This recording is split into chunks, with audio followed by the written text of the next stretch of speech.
Crosswords make sense because you learn something at the end. You're like, oh, I didn't know that was in Uruguay, right? Do you though? The thing I've noticed about crosswords is I've noticed some of the patterns, like attaboy or attagirl in the New York Times is like the guaranteed EP from how you do fencing. Like there's words that you learn that fill in and are consistent, but then there's facts that I don't know, but I end up filling them in by filling in the across or downs, and then I don't go back and notice that I hadn't filled in 10 down. Just all of the acrosses had filled in 10 down, but I didn't know 10 down. But I didn't answer it, but I technically solved the crossword. What I don't do is take the time to go back and actually look at the results. That's what you are learning, right? Because you may know Montevideo, but the clue may be asking you a geographical question where you're like, cool, I actually know where Montevideo is now. You don't necessarily need to know where it is to know that it fits in 10 down, right? It's just like the letters, and you say pattern recognition. It's got to be Montevideo, right? So I think you do learn. I didn't learn it that way. I filled in the O from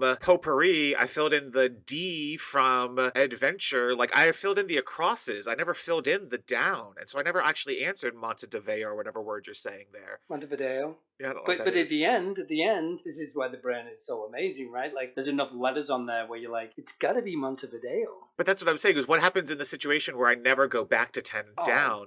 I fill in by doing all the acrosses, and then I never find out what is the name of the oh, city with the blah blah blah. but you shouldn't be doing crossword puzzles if you're not going to finish that. No, I finished them, but I'm saying I finished them by doing the acrosses. This is going in circles. So if 10 down is 8 Yeah, letters, yeah, yeah. and I provide 8 across answers, then I never needed to go back to 10 Oh, I down. see what you're saying. Yeah, but is there ever a down that is completely filled by the acrosses? And if there is, you probably need to upgrade your crosswords, right? There should always be a couple of blanks. There should always be a couple of blanks in the acrosses. What? How did you solve it otherwise? Wait a If you're second. playing, so I'm playing the New York Times crossword on my phone through the little Android app, and as I would complete it by doing all the acrosses. But there's little black squares where there won't be some acrosses. In a crossword Well, yeah, puzzle, but every down letter has an equal across letter, so it is possible for me no, to answer. no. Yes. But Yes. in a crossword, it's a grid consisting of black and white squares. Tell me that your crossword has black squares on it, right? Of course, it has black squares, but Yeah, but for example, I'm looking at a crossword puzzle here, right? There's a seven-letter down. and every single letter Nope. down also has an No, across. no, It that's not. has to. No, it does not. That's not how crosswords work. What? There, because then the across number would be just a single letter. You can't have a single letter in a floating See, white square this surrounded by black. this is the Share power your of screen. ubiquitous Share your language. I screen. am sharing my screen. Give me a second. Yeah, here we go. That is a crossword puzzle. Notice how two Oh my, down doesn't have a crosswords for the second, fourth, and sixth letter. this is a weird crossword. This doesn't count. What kind of crosswords are you doing? The New York Times, the standard of crossword The puzzles, don't standard, allow for these weird little the things. standard of what? I'm concerned that New York Post is in your autocomplete. I'm Don't cons- be going to the New York I'm Post. concerned that that somebody screwed up crosswords and never fixed it in the New York Times. This is what Yeah, there you go. this is the Every dumbing white down. square. Absolutely not. This is Every the white dumbing. Oh, square. come on! This is the dumbing down of society right here. How would you? That you can get an answer by getting four other answers, so you get one answer for free. Yeah, I might not get sci-fi, which is the 5 letters down, but I got SAPS, C cup. I don't want to know what the clue is for C cup. Iona, Friday the 8th, Friday the Beath. What is this? What puzzle did you find? Anyway, This is a New York Times crossword puzzle, but that's disgusting that you get a freebie. You know four of the answers, and then you get the fifth one for free. That's not a crossword. we need to create a thread on r/acceptance criteria to have people weigh in on what is the definition of a crossword puzzle. Can you have white squares that only have an across or a down, but not both? That's bizarre to me. I'm playing the paper of records crossword. I feel like, Do you know what this is? This is the American versus British thing. Let's oh do my it. god, Give me this is somebody. aluminium. Give me somebody you regard as a reputable British. Actually, I bet the Guardian is better than at least you didn't go to the Daily Mail. Oh, geez, I don't know if they have crossword. What are you people doing? I mean, this Yeah, is can you solve the first Guardian crossword? Click on that image. What? You people are psychotic. You don't get freebies. This is the every kid gets a trophy thing in America, dude. It absolutely is. You should not be getting freebies on crossword puzzles. If you didn't get the answer, nobody should be giving you freebies. Because that's the beautiful thing about doing a crossword is my example is I've got the M and the N, and at the end I've got the D. Right, but you get a free letter. You In your example, you get a free word. Yeah, but it's much harder to make sure that the two words line up. If you have two words that end with if you have a word that has the four, I need to find an example of a word like this, but if you have a word, the first four letters are the same and there's three possible words that end with D, G, and E, the crossword doesn't care which one you stick in. You could be wrong. The correct answer is I can't think of a good example, but Kevin, there are many arguments which I think you've won in the past. this isn't one of them. This is not one of them. Your crossword puzzle consumption has to change. I don't like this. For the better of you, for the better of mankind. Like, now I know that... You're smarter than me. Yeah. No, not that, but I really need to write a letter to the editor of some of these newspapers because it's not acceptable.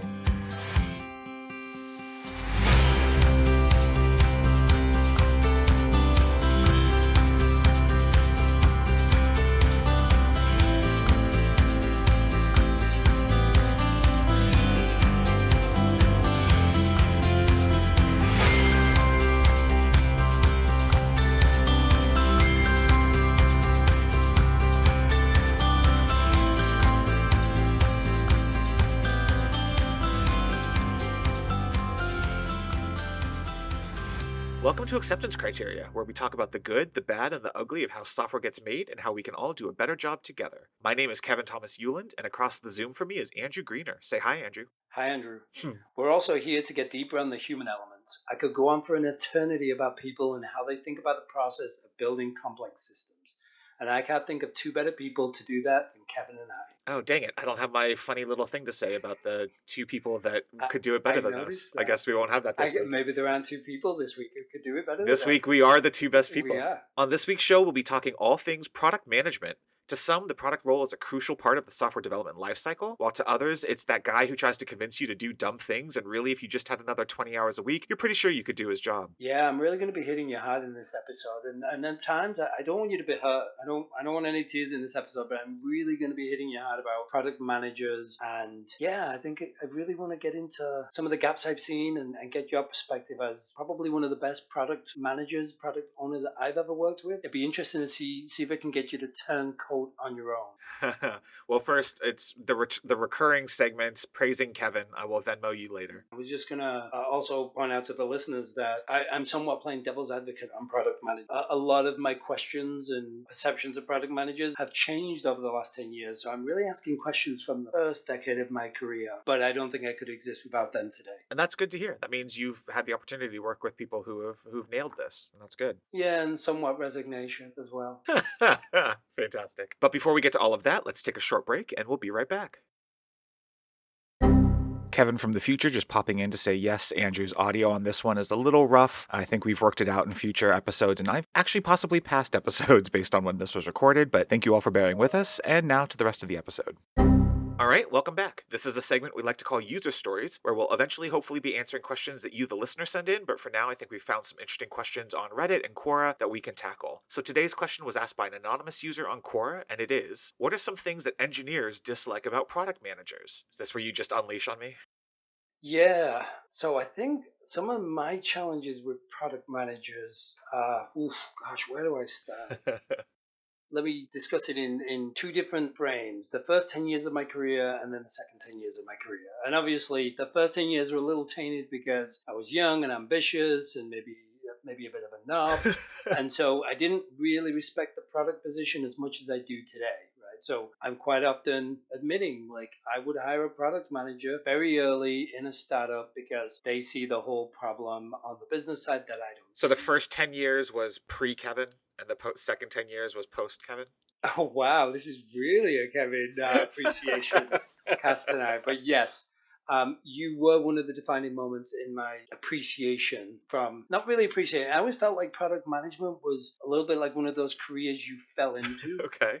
right? Maybe during my first 10 years, but also there's an ego, right? I was an engineer, a senior, fairly young, so maybe a bit of an ego, and looked at certain professions and said, I can do your job and my job, but you can't do my job, right? That's just immaturity. But then, like I say, I worked with some really talented product guys along the way who knew their field. But still to this day, I will say that there are occasions I see people sort of roll into product and just say, well, I wanted to try it. And I'm always a little skeptical then of a profession where someone's like, I just wanted to give it a go and see if I liked it. Because then it's like, well, how hard is it? Right? So there's a little piece of me that still asks some of those questions, which hopefully you can I dispel. know this is a product management focused episode. I will say, isn't that true of a lot of software jobs? So there's a plenty of engineers who, we have industries in this country which are getting shut down, and learning to code is the answer for a bunch of people. Is that the best path for everyone? No, but I only wanted to ostracize myself with product managers today. Not everybody. There's plenty more people on the list, including engineers. I was self-taught early in my career, right? So a lot of people can do that. Maybe it's I've been burnt by the quality of some of the product managers along the way, and I look at you and some others as elite at times, and I think to myself, well, shouldn't the standard be somewhere between Kevin and then acceptable? And the ratio's off Sure. still. All right, so let's look at some specific scenarios. So let's talk about the what's the skill set required? Bare minimum. They don't necessarily they're coming into a brand new company. They don't have a history in the business with that product. But what are some of the fundamental skills a human being needs to have to be a product manager? Gosh, I should go pull up one of my better job description job postings. I think the first one is curiosity. I think you have to be willing to admit that you don't know something and you want to learn something, and that willingness to go and learn as much as possible and listen to the experts that you can find, and have enough confidence in the knowledge base that you're starting from and building on top of to find the questions to really dig in and understand what do you need to learn about the industry, about the company, about the current software that already exists, about what the company wants to do to make that software better. You really need to understand. I'm not saying you need to learn what every single stored procedure does and what every single API service backend does, but you should be able to start to dig in and want to understand, why have we built certain things? What is the benefit that why we built the thing? What benefit did it give to the persona, the user, and the customer? Like, that curiosity needs to encompass everything you do. You need to want to make yourself better and dig into all aspects of that. And I do think that includes not just, the company and the market and the personas, but that does mean you need to understand enough about the technology and the space that you're in and go ask those people. I don't need a deep dive on how Python works, but I do need to understand what are the 12 APIs we have.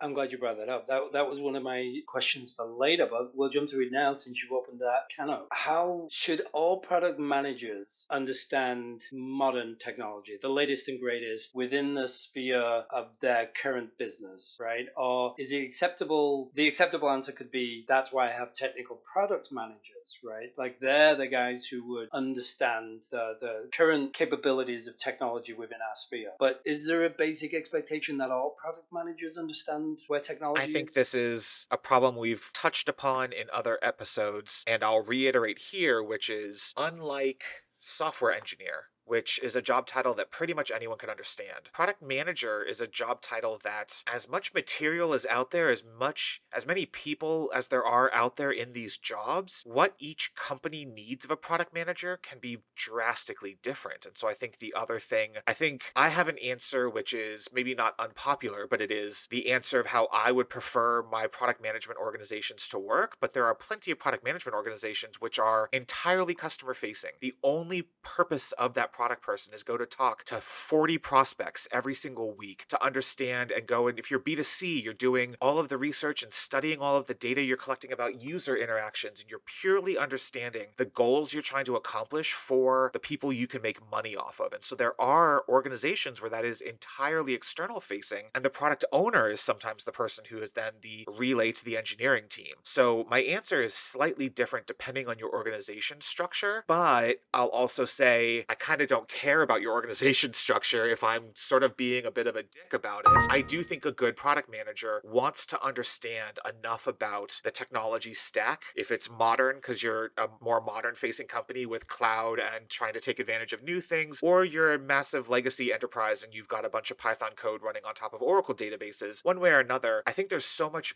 benefit in being able to understand where your engineering teams are coming from, that even if you're not the person interfacing with the engineering team every day, even if you do have product owners and enterprise architects and others doing that for you, there is so much helpful context when you at least understand what's going on. And when, even if it gets relayed to you in a game of telephone from the enterprise architect or the product owner, the reason why this thing is going to be harder to do than this other option because of the following 6 technical reasons, you having that context is incredibly helpful. If you don't have that product owner and you are the product manager directly with your engineering team, then my answer is a hard yes. You must. Those conversations are going to be impossible for you.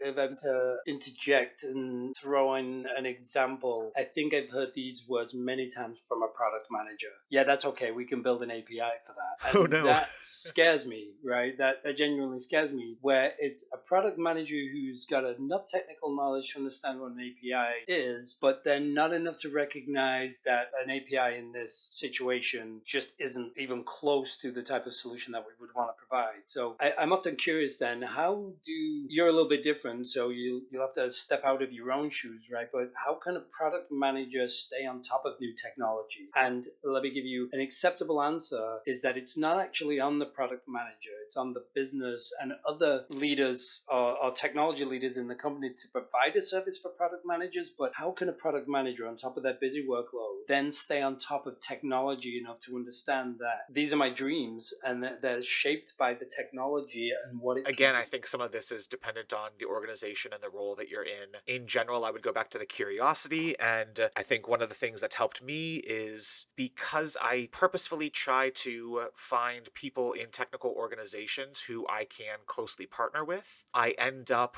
finding a person like an Andrew Greener who won't stop sending me articles about the data mesh and why it's so important and something we should do. And through osmosis, I start to pick up some of that kind of stuff through intentional choices. It doesn't mean I'm trying to become a data mesh expert, but it does mean I am open to and encouraging of learning about these kinds of things from people and trying to take in some of that. I will also say I think this is where I like some of the things that someone like a Marty Kagan sort of advocates on the product management world. And we've talked about this in a number of different contexts, that idea of a squad, where what you should be forming to buttress and support your gaps are these little squads. I call them a discovery squad, which is the group of people, a UX person, an engineering lead, a product manager, a product owner if they're part of the organization, an enterprise architect if they're part of the organization, so that you don't have to be fully cognizant of whether or not data sharing versus an API versus a file transfer versus a whatever is the correct solution. You have a team of people that you can go to and say, hey, this is the problem I'm looking at. I'm looking at this thing where clients are hoping that they can get access to this data. And if you have this type of data, it needs to be real time. And if it's this type of data, don't worry about it. We can get it to them once a week. And those 5, 4, 3 people, depending on your organization, are all in this meeting with you and saying, yep, an API would work for this one, but it's too much data to do this scenario. And you get that collaboration with people. And then over time,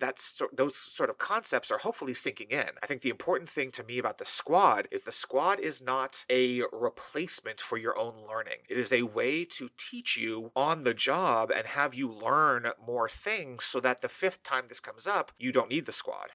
So I like that, and I like what you talk about. I like your clear definition of enthusiastic. I definitely feel that. I know the product guys who are reading my articles and coming back. You're the elite version of that, right? Where you have that technology side, so you can understand. Yeah, there might be gaps, and you ask meaningful questions. That's really important. So then, what about the product manager who doesn't have that curiosity? Then is that an immediate negative on that person, that role that they're fulfilling, or are we allowed to have product managers who are just not curious and at 5 p.m. they check out and they don't actually move with the time? Because my problem there is that is again the beginning of the downstream slush, right? We have a product manager who's not enthusiastic and not staying on top of modern standards and technology. Are those people a problem, or does it take all sorts? It depends partially on so there's Kevin's answer and then there is acceptance criteria's answer. Maybe that's I like the problem I have is from my personal perspective, the type of people I enjoy working with and the people people I would hire, the people who I think will be most successful, are absolutely curious within degrees. I'm not expecting everybody to be at my level of geekdom, and I don't get to code very often anymore, and so that's how I scratch that brain itch. And I'm not expecting all product managers to be in my same category. So, yes, do I think the best product managers have that? Of course. But I think there are plenty of good people who put in 8 hours of solid work working in a company where the only thing the product person is doing is going and talking to prospects every single day and identifying every problem that a group of people could solve. And that group of people together make up for the fact that they are not necessarily the most technically curious person on the team.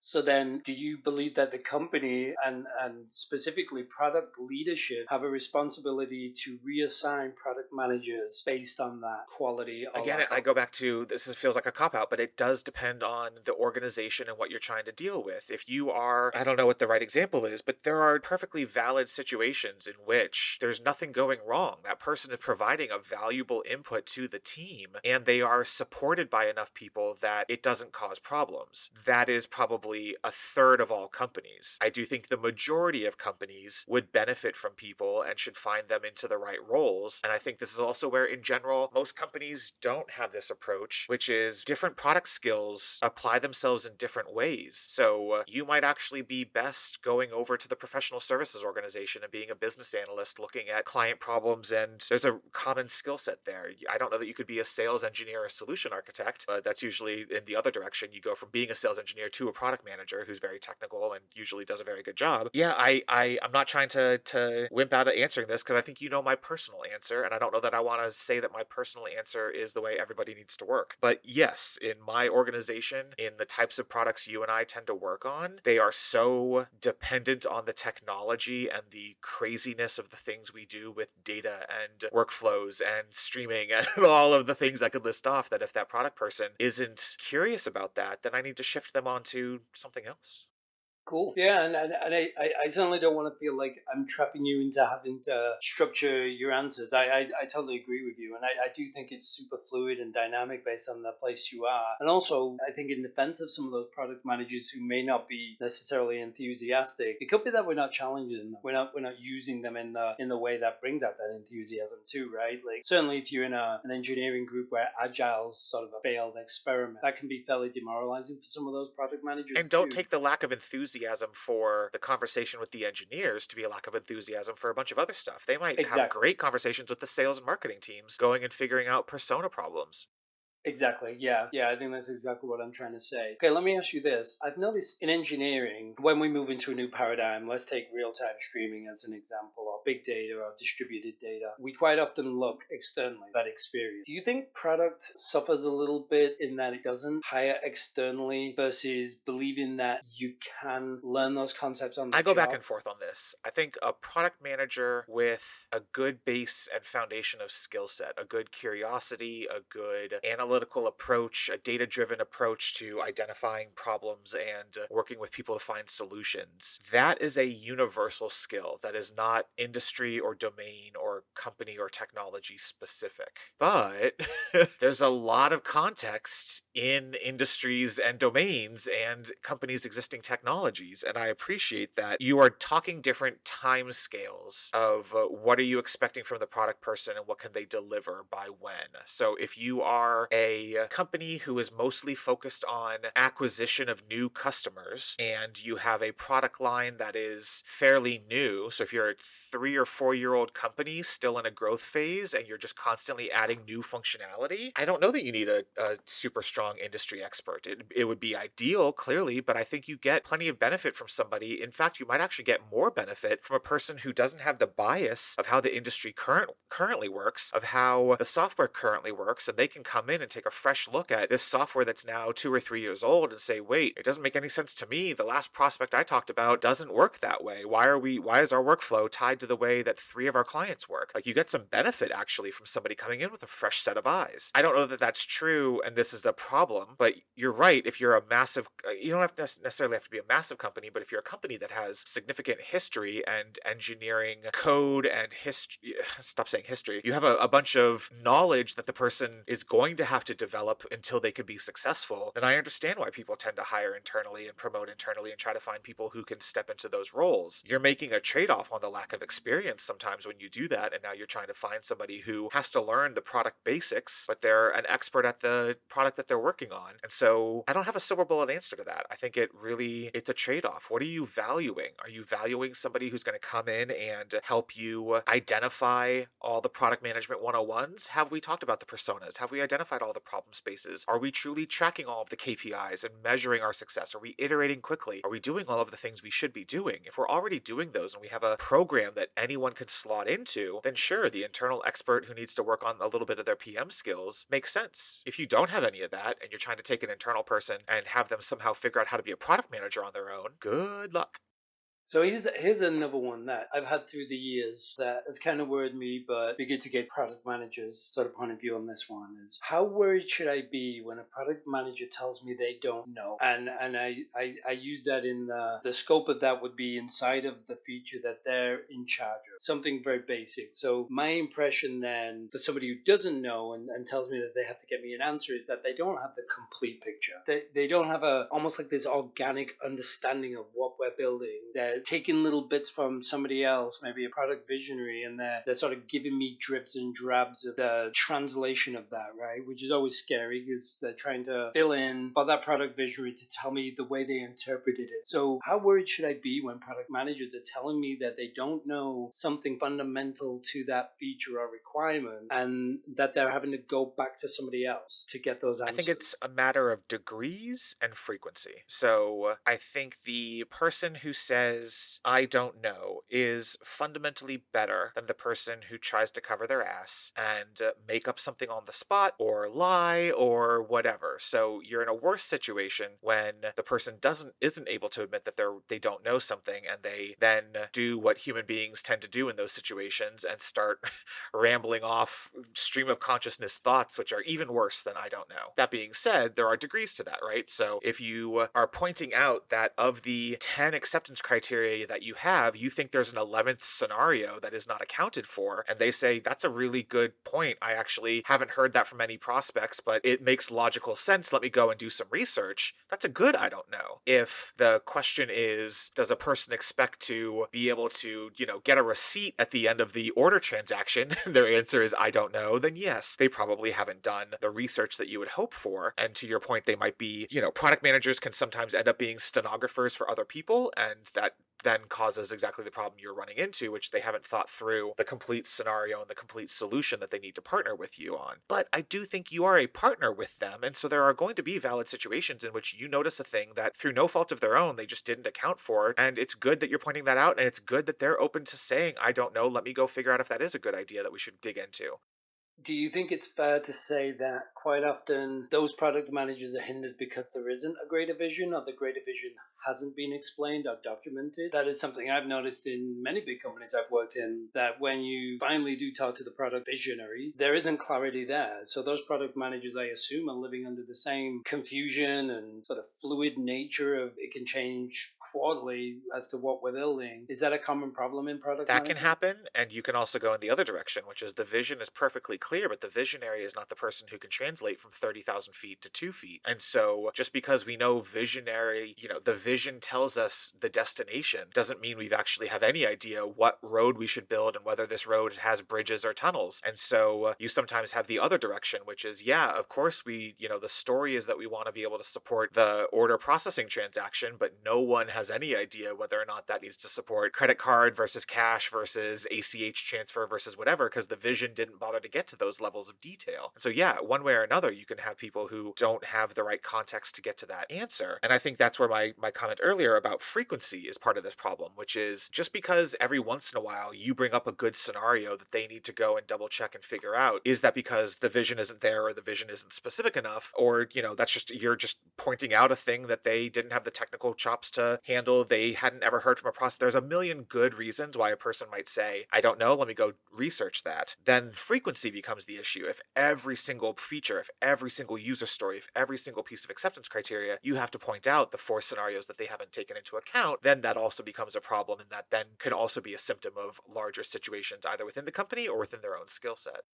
So it seems like a fairly fundamental break to me, though, that right, which is right. So somebody at the upstairs in the design is churning out a problem design, a problem vision. How do we, who tackles that? Because it's just fundamental to me. That's a break, right? The longer the engineering guys are churning out 75% accurate requirements to a vision or missing vision, how do companies resolve that? When you find out, let me know. It is the book, right? It is one of I think those. that's where we've talked about in a couple of past episodes, maybe on remote work and product owners. The organization needs to, what's the word I want to use? I don't like give permission. Permission is sort of a slightly loaded word, but empower is also just such a dumb buzzword. But you need everyone in the organization to understand that it is acceptable to point out these kinds of gaps. You should point out to your product manager, hey, seems like we keep running into no one has the vision to understand what's going on. Do you feel that way? Maybe that's a conversation to have with our VP of product or our CEO or whoever is responsible for that. And so I think that's an awkward conversation sometimes. But if everyone in the organization understands that we want to encourage those awkward conversations, and you should point it out because maybe the product person is struggling silently and for any number of organization and reasons doesn't feel like that's their place to say, and having the someone else as an ally, and that you don't even need to be an explicit like I'll go to the boss with you, just having someone else recognize a thing that you might have recognized internally and haven't wanted to say. I think you have a bad organization probably at that point, and you should hopefully be encouraging people to speak up and point that kind of stuff out. But that's exactly why I want those kinds of organizations to feel like the engineering can point out product doesn't have a vision. Product can point out that engineering keeps wanting to use the most expensive option and play with the coolest shiny toy, and that's not going to make us any money at the end of the day. All of those organizations should be able to point out where we can all do better together and communicate about these kinds of things. And I would hope that your engineering team members want to have a constructive version of that conversation. Don't be a dick. That's my number one rule in all of software is don't be a dick. But everyone should be open to that kind of thing. And if your management isn't open to that kind of thing, I mean, my answer is still have the conversation. But also I recognize that people are in situations where that doesn't always work. And now it's time to put your resume on the market. But yeah, I would hope everyone wants to point that kind of stuff out. Yeah, I think I'll not to offer the technologist a defense here because it is also based on you and I have been blessed with the opportunity to be at senior leadership levels, right? So we can often look and we understand where things break down. I would hazard to say a lot of the frustrations between technology organizations and product organizations that I've experienced are probably experienced by Right. both. The technologists are frustrated with the product guys. The product guys are actually frustrated within their own organization, and it does flow back to a vision that's not clear, a vision that they're on that's too rigid for whatever reason. So it's interesting that you bring that up. It's almost like they're fighting a war over something that they really don't need to, right? So I've been in a lot of organizations where technology and product, there's the CYA and the fighting and the finger pointing, and quite often it's the case that both sets of soldiers are unhappy in their trenches, right? Neither wants to go over the wall and have this battle. So I do think that's important, but I also agree it's for me when I say fundamental, I always think of the book. Whoever figures that out, the solution to those Right. problems makes a lot of money. They're not easy problems to fix. Let me ask you another question here. What ratio of product managers actually care about the technology I guess my roadmap? counter question was be how many engineering teams actually have a technology roadmap? Oh, wow. Oh. I'm not even stunned by that. I'm hurt by that. Well, it's actually describe why I think it's a little bit of a circular problem, Sure. right?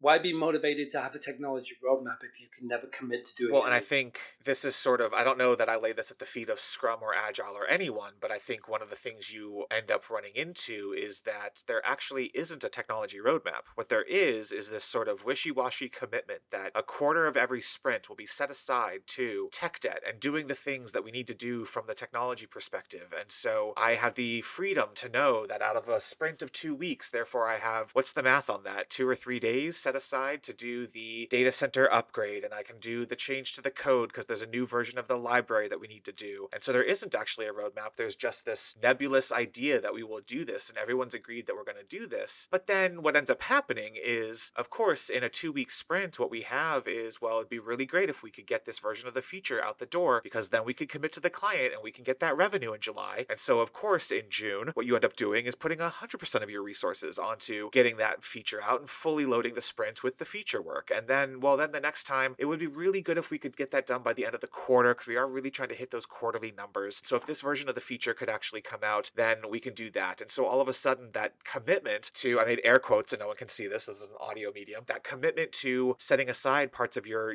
backlog to being that kind of technology roadmap never actually happens. And so I think having just rolled out a process at the place that we both work currently, which has that sort of nebulous commitment, it is dependent on all of the teams to hold fast to that, or you have to somehow get those technology initiatives onto the actual roadmaps. And that's easier said than done, not because there's not value in the technology roadmap and the things that you need to do that are not direct feature work, that are maintaining, running the business, keeping things upgraded and going, and finding new technologies, doing R&D. Like there's a bunch of good stuff on that technology roadmap. It's just often very hard for teams to identify the value that you get out of that because that value is often nebulous. The value of making sure we're not stuck on Python, whatever current Python version, 18 instead of 22 or something. The value of that is hard to quantify for some people, and often engineering feels like they would have to quantify it on their own and don't think to loop a product manager in and say, hey, let's go build the business case why staying on the old version of Python is actually bad for us, and we should actually make this a thing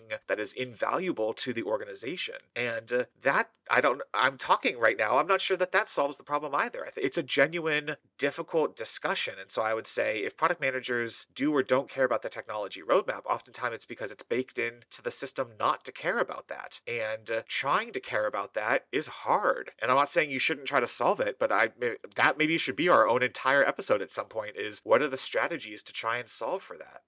Yeah, it's interesting. I was going to ask you it in another way, which is also goes back to the question about understanding and that enthusiastic product manager. What ratio of product managers do you actually think understand the relationship between the items on the technology roadmap? Of course, every roadmap is different depending on the company, but do you think a lot of product managers actually even understand the relationship between much of the technology roadmap and how it relates to the things that they care about on the I product would roadmap? say probably not most because our current methods of working insulate them from that because we let that be only engineering's problem. Engineering simply has to figure that out and then gets frustrated that they don't have the ability to figure that out. Very rarely do those two teams think of that as a thing that they could partner on to solve for. And so I would argue probably most, I don't know what the percentage would be, but a significant portion of your product managers don't even think about that. They just sort of know, oh yeah, you guys just work on tech debt whenever you need to, right? That's why my last feature took 2 sprints instead of 1 sprint because you had a bunch of people figuring out how to do the database migration. And so it's not a thing that they worry about because we don't think of it as something that they should partner on. And I think that's a totally valid thing that we should, when we write our book about how to solve all these problems, that's probably one of the key things we should incorporate.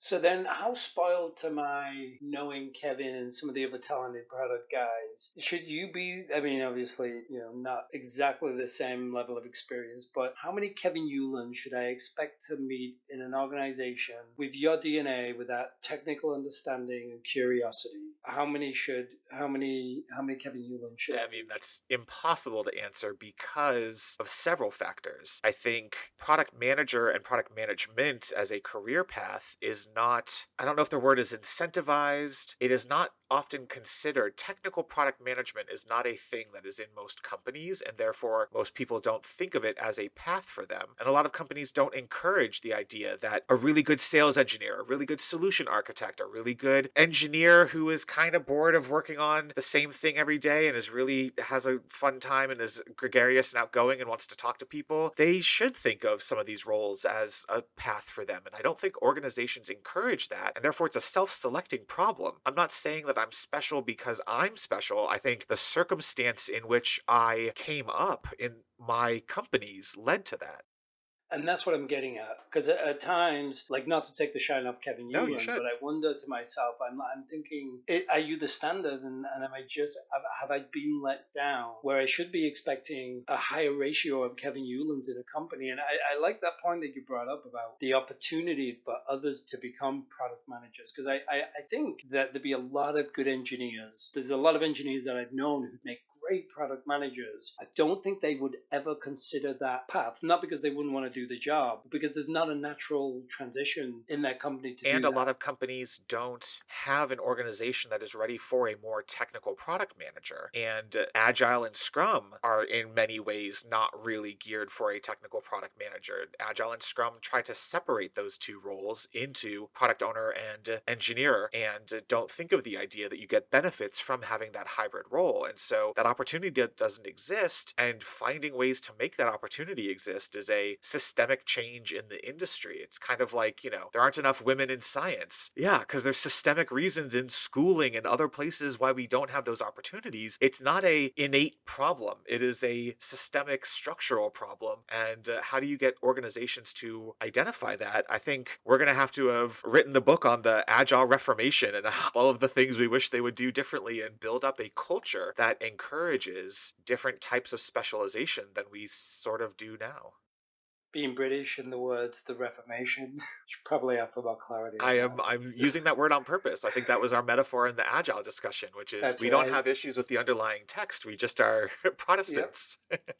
So I Okay. think one of the other things, as I read the original answer on Quora, there's a number of things that people sort of recommend. And so I guess my final thing would just be to talk to the product managers of what are the things that you can do to make sure that this is not the perception your teams have of you. Don't be, the difficult product manager. And I think we've talked a lot about how that's not always on the engineer's plate. I think the fact that there are other factors at the visionary leadership level that can get in the way. But I will say that I think there's a couple of things that product managers can do to make sure that they are not falling into these traps with their teams. All right, so the first thing I'd say is what we were sort of talking about earlier, the ability to empathize with your engineering team, understand their motivations and their driving factors and what is causing them to have issues. So if in the constant back of their mind is the fact that no one's ever prioritized the database migration, and now every time you want to do a feature that interacts with the database, they're automatically adding 2 sprints to the estimate because this thing frickin' sucks and they have to work on top of it. If you don't understand that context and you can't empathize with that team, and it can often be the small things when you're having those conversations and being able to say, I know yet again we're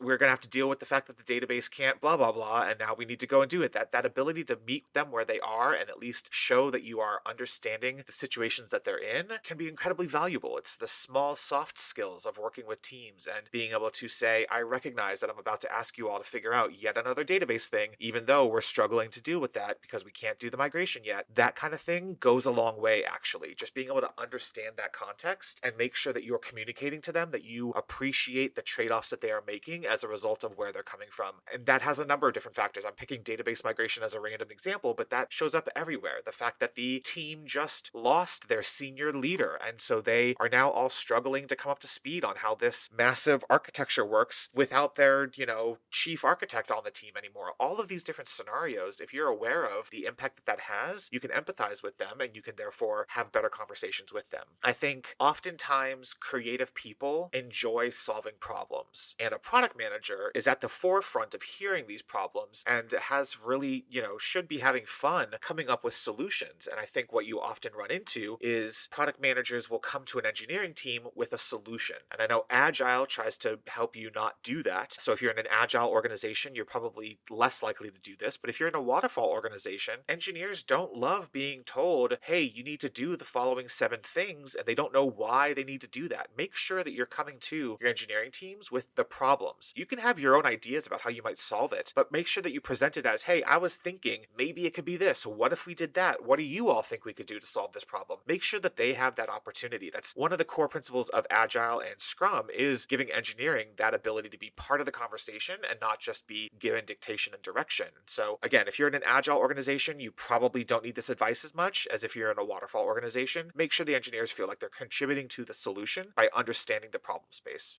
I like that you bring up that example. That I can attest to that example too, which is being told how to build something. I don't want to also quash that creativity because sometimes those are technical technical product guys, right? We're trying to flex their technical chops in a way that's not received well by technologists, right? Don't tell us how to build this, just tell us what to build. But they're also technology product managers, so they want to be helpful. But that's an interesting example. That's one I've seen frequently over And if this. you are that person, those brainstorming meetings are so fun. That is the best. So if you do have that, you want to be able to show and you think you have good ideas, that's great. But make sure that your engineering team understand that this is a discussion and a brainstorming where every idea is going to get thrown at the board and you're going to have ideas and they can have ideas and you're all going to find a hybrid of those, or someone's going to have it's a whole back and forth, and it's great. That's super fun. That's one of the best parts of my job. But you all have to go in knowing what the expectations are, and that there is that, again, permission is